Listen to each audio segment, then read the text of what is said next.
Hola, Dios les bendiga rica y abundantemente. Les habla su hermano y amigo Ángel Darío Reyes. Damos gracias a Dios por esta oportunidad. En esta ocasión continuaremos con el tema Judaísmo en las iglesias cristianas. Este es el segundo video que hacemos en torno a dicho tema. Mis amados, los libros del Nuevo Testamento fueron escritos originalmente en griego o en hebreo. Hay quienes dicen que los libros del Nuevo Testamento fueron escritos originalmente en hebreo. Pero esto es totalmente incierto, esto es contraproducente, esto es falso. Miren, amados, existen en la actualidad más de 5.800 manuscritos griegos completos o fragmentados del Nuevo Testamento. Es decir, no disponemos de los originales, sino de copias de los originales, conocidos como hagiógrafos o autógrafos, ya que estos fueron elaborados en un material conocido como papiro, que se trae de una planta que tiene el mismo nombre, papiro. Este material no soporta mucho las inclemencias del tiempo. Es un material que tiene cierta fragilidad. Disponemos de muchos manuscritos bastante antiguos e interesantes. El más antiguo de estos manuscritos griegos antiguos es el manuscrito de John Ryland o Papiro 52, que data de aproximadamente el año 125 después de Cristo, bastante antiguo. Y contiene un fragmento del Evangelio de Juan. Y yo estuve investigando, yo estuve leyendo la porción bíblica contenida en este fragmento, en este papiro, que es el más antiguo de todos los manuscritos del Nuevo Testamento. Un fragmento pequeño. Y contiene a Juan capítulo 18, versículos 31, 32, 37 y 38. 4 versículos del capítulo 18 de Juan. Muy interesantes estos versículos concernientes al tema judaísmo en las iglesias cristianas. Miren, el capítulo 18, versículo 31 dice: Entonces les dijo Pilato, tomadle vosotros y juzgadle según vuestra ley. Aquí Pilato se está dirigiendo a los judíos que llevaron a Cristo atado para que Pilato lo condene. Y los judíos le dijeron: a nosotros no nos está permitido dar muerte a nadie. Versículo 32. Para que se cumpliese la palabra que Jesús había dicho, dando a entender de qué muerte iba a morir. Cristo había hablado anteriormente de que iba a morir crucificado. Versículo 37.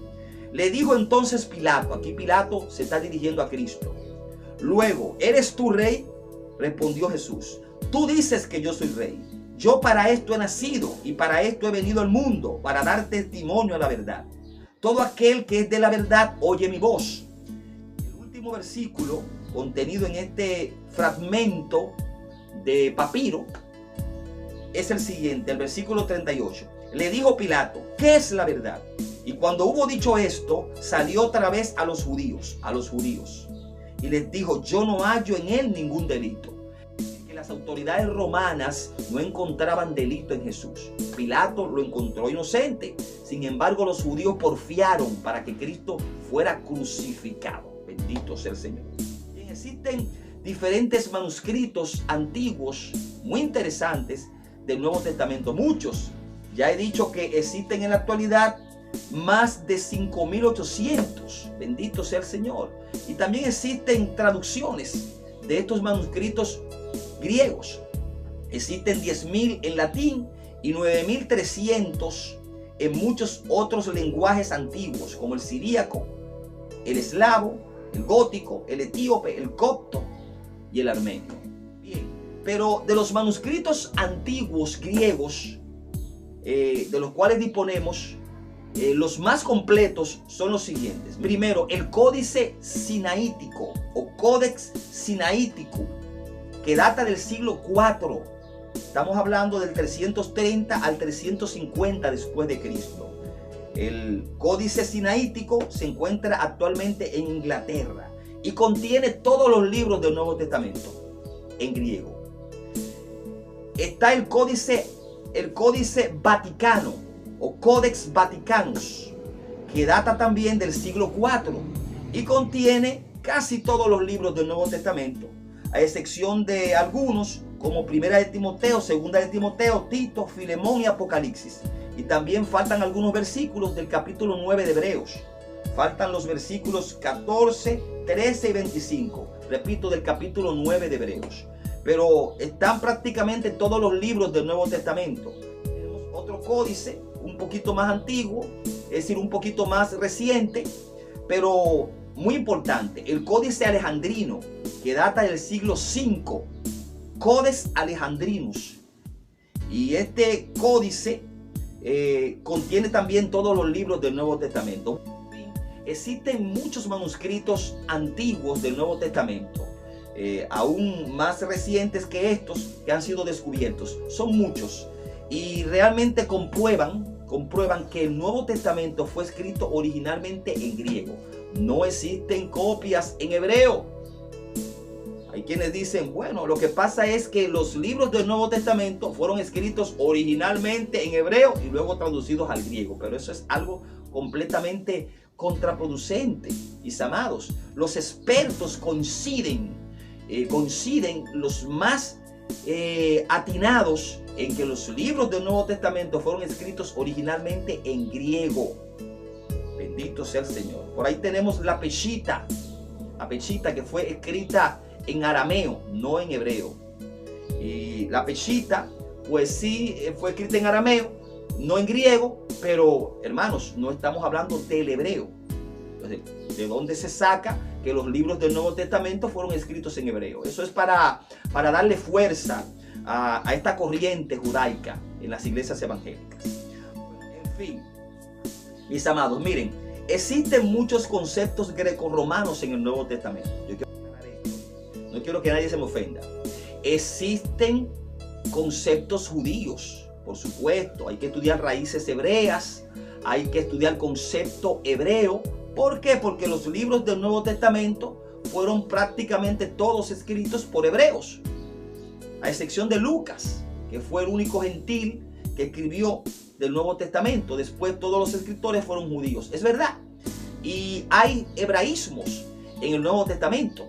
Vemos hebraísmos, vemos cultura hebrea, pero hay muchos conceptos grecorromanos. Por lo tanto, hay que estudiar concepto grecorromano para entender el Nuevo Testamento. ¿Por qué? Porque Jesús y los apóstoles vivieron en el mundo romano, en el mundo del Imperio Romano, donde abundaban los conceptos grecorromanos. Miren, mis estimados, vamos a leer 1 Corintios 9, versículos 24 y 25, donde Pablo escribe a los corintios. Pablo escribe a la urbe, a la iglesia que está en la urbe de Corinto. Y vamos a leer lo que dice Pablo, lo que Pablo escribe a los corintios. 1 Corintios 9, versículos 24 y 25. El versículo 24 dice: ¿no sabéis que los que corren en el estadio, todos a la verdad corren, pero uno solo se lleva el premio? Corred de tal manera que lo obtengáis. Versículo 25. Todo aquel que lucha, de todo se abstiene. Ellos a la verdad para recibir una corona corruptible, pero nosotros una incorruptible. El apóstol Pablo aquí está hablando de las luchas olímpicas y de las carreras olímpicas. ¿Por qué? Porque los corintios estaban familiarizados con estas cosas. El apóstol Pablo no les está hablando a los corintios de cosas judías o hebreas, sino de conceptos grecorromanos, los cuales ellos dominaban. Yo quiero aclarar que la mayor parte de los destinatarios de los libros del Nuevo Testamento fueron gentiles, convertidos del paganismo al cristianismo, no judíos. Si usted va al libro de los Hechos, si somos serios en el análisis y leemos el libro de los Hechos, vemos los viajes de Pablo, cómo Pablo fundó aquellas iglesias, las iglesias de Corinto, de Éfeso, que luego envió cartas o epístolas a esas iglesias. Vemos que la mayor parte de los conversos son gentiles. Muchos judíos se convirtieron, es verdad, pero muchos judíos lo rechazaron. Los judíos prácticamente siempre lo rechazaban. Pablo siempre iba a los judíos primero, porque priorizaba al pueblo de Dios. Porque vamos a aclarar algo. El pueblo judío es un pueblo especial, bendito sea el Señor, al cual amamos, bendito sea Cristo. Pero vamos a poner las cosas en su lugar. Pablo priorizó el predicarles al pueblo judío. Cuando iba a una ciudad, predicaba primero a los judíos, pero los judíos casi siempre lo rechazaban.